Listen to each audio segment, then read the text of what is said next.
Hi guys, it's Rowan, and I'm going to do a video today on herbs, and I've been thinking about this all day about how to approach this, and I've decided what would be best to do is to do a video about sort of the difference between and is it necessary to grow your own versus buying your own, and where you can get your own to grow and where you can get your own to buy.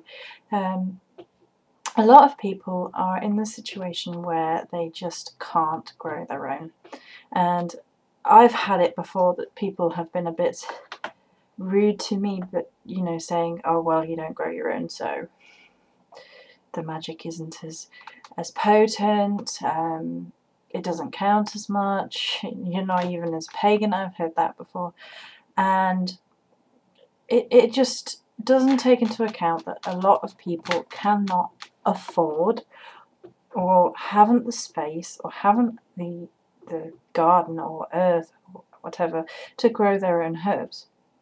Now you can grow your own herbs relatively simply if you can get yourself a little window box, put some herbs in there, or a planter if you can do that and grow your own. Now I'm still in the position where I can't really grow my own. It's not my house, and the landlords live next door, and they are keen gardeners, and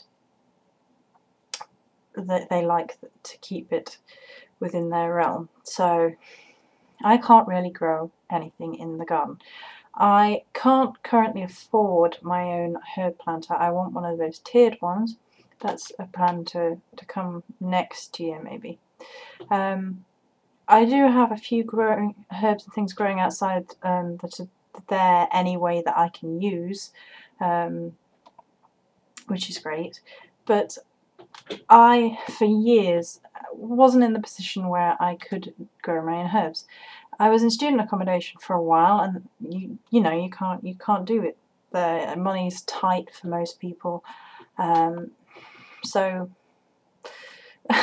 it's just not feasible. So I've got a few examples of different herbs and different things for people, and I thought that this might be helpful and a bit of show and tell, just to help put things in perspective a little bit. So what I wanted to say first was about buying versus making. Right?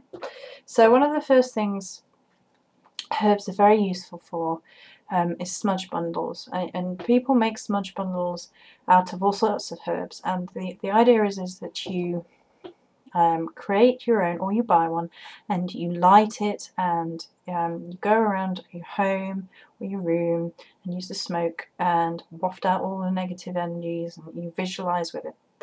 And this is a mini smudge bundle, sage, just pure sage, that you can buy.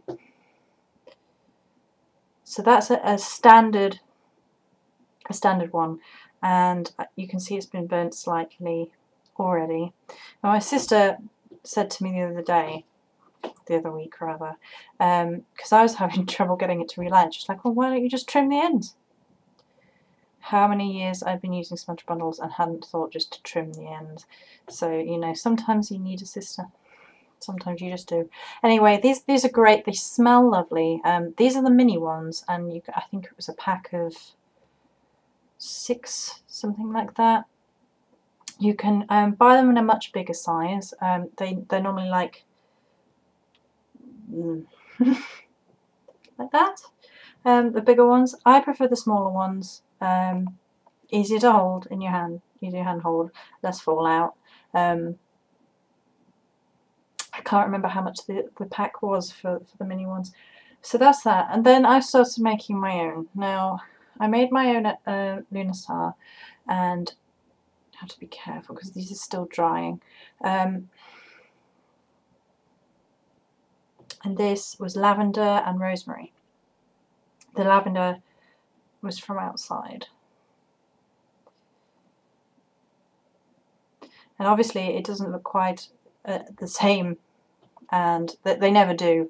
And you make your own, and you're thinking it doesn't look anything like the made ones, But that's okay. I mean, you know, often when you make things, that they may well not look as perfect as the shop bought ones, but the difference is minimal for me. I think that my lavender and rosemary will do the job I need it to do, purification, as well as the sage smudge stick, and it's either or.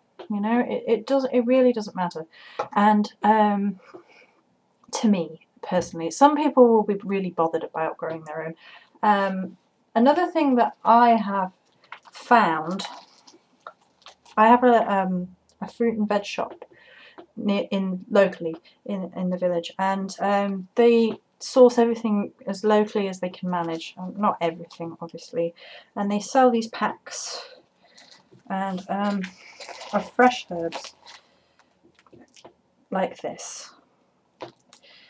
So, and then you get a bunch like this. This is sage, and you get that fresh, and then you can dry that out yourself.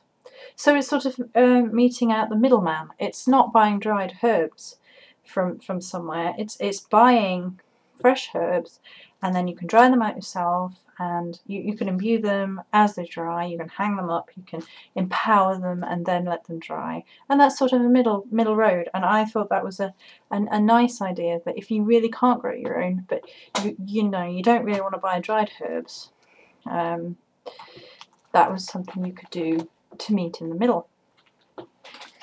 That being said, I do have a couple of instances whereby I have harvested my own herbs and dried them out myself. First pack, the pack is recycled from somewhere, but it's lavender. It's not very good on the webcam. It's very lovely and purple there, bluey purple.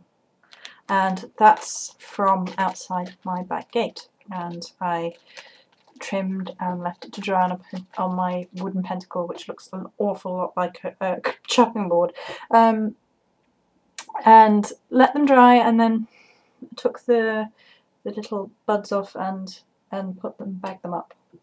I always use those little bags, so these ones, and I have drying on my board at the minute